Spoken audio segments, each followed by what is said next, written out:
Okay, Frank said as he and Joe settled into a seat on the bus. Let's talk about what we did wrong at lunch.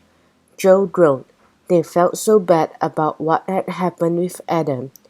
They told Chad that they didn't feel up to playing soccer after school, like they had planned, and they hadn't talked all afternoon about what had happened with Adam. But Joe knew Frank was right. They had to talk about it so they wouldn't make the same mistake again. We did what Speedy's mom told us not to do, Joe said. We accused someone when we didn't have any evidence. Frank nodded and sighed. And we mentioned a party to someone we weren't sure was invited, he said. Remember, Aunt Gertrude always says that's a bad idea. It sure is, Joe muttered. So, Frank said, sitting up, from now on no more accusing unless we know for sure that someone did something, okay? Joe nodded. Innocent until proven guilty, he said, echoing what Speedy's mom had told them. Okay, said Frank, pulling out some papers from his book bag. They had information he'd gotten last night from the band's website. He unfolded the printouts and showed them to Joe. Who should we try next? Joe was almost too worn out from their screw-up at lunch to think about it. But then he noticed another familiar name. Hey, look, he said. Check out the contact name for Jesus with accordions. Frank smiled. Hey, it's Wilmer Mack. Wilmer Mack was a nice older man the boys often saw around town walking his dog. Joe looked up at the bus pass through the center of town. Doesn't Wilmer live somewhere around here? He asked as they put to a stop. Frank pointed out the window. He lives right there at the Golden Lanes retirement village, he said.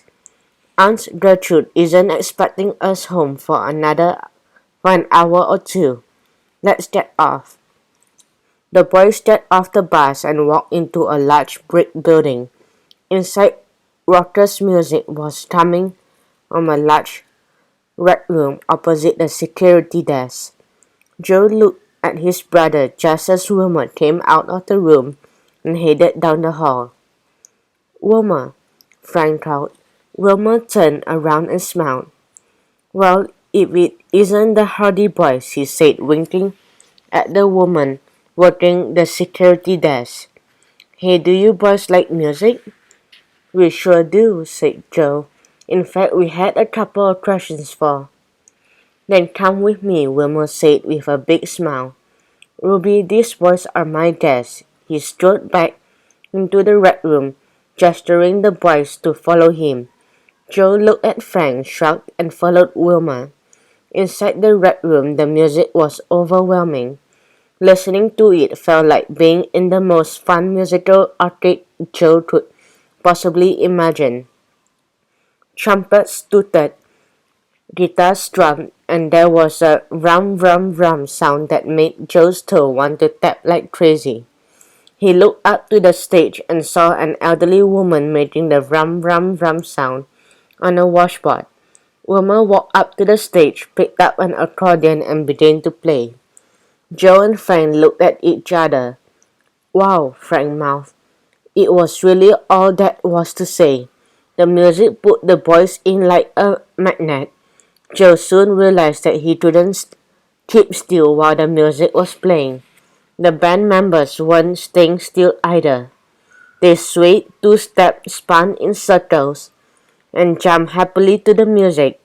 When the first song tootled to a close, Joe realized he was out of breath.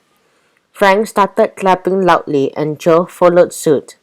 That was amazing, Frank cried. Wilmer, we didn't know you played in a band. Wilmer smiled, wiping his face with a handkerchief. His cheeks were rosy and he'd worked up a sweat. Not just any band, he told the boys. A Zydeco band. Zydeco? Asked Joe. What's that? Wilmer's eyes sparkled. It comes from the French phrase "Les haricots sont pas salés," which means the snap beans unsalted. Joe had no idea what he was talking about. What? Wilmer laughed. Zydeco is a kind of Cajun folk music that's popular down to south where I come from in Louisiana, he explained. The Cajun folks down there speak French. Joe still wasn't sure what that had to do with beans, but he didn't care. He just wanted them to play another song. Play something else, he begged. Please?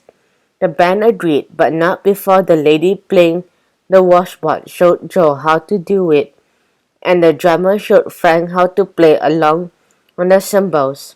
The next song was even better than the first. It reminded Joe of being at the carnival on a summer night, with lights flashing and dames beeping, and a carousel playing a pipe organ tune. He couldn't help swaying and wiggling to the music, which was fine because the band was dancing too. 4 songs had gone by before Joe remembered why they had come in. Well, Wilma was saying, we better pack it up for the night. They used this room for the line dancing in the evenings. Wait, Joe cried, can we ask you some questions? Wilma shrugged. Sure, he said. Frank and Joe told Wilma and his bandmates why they were there, including everything had happened at Paul's party, and what they knew about the Battle of the Bands. The band members were sympathetic, but they didn't seem to know anything. I feel terrible for this young man, Wilma said, but I never heard of Crush until we got the list of bands playing in the battle. We have a bass guitar in Jesus with accordions, but it's played by my friend Clyde over there, and he's had it longer than you kids have been alive. Joe looked over at Clyde, a tall, skinny African-American gentleman. I'd be more than happy to let this young boy borrow it, so he can play in the battle, Clyde said. Just tell him to find me after our set. Joe nodded. I'll do that, he said, but he's pretty attached to Lucy. Wilmer nodded. I'm pretty attached to my Lucy too, he said.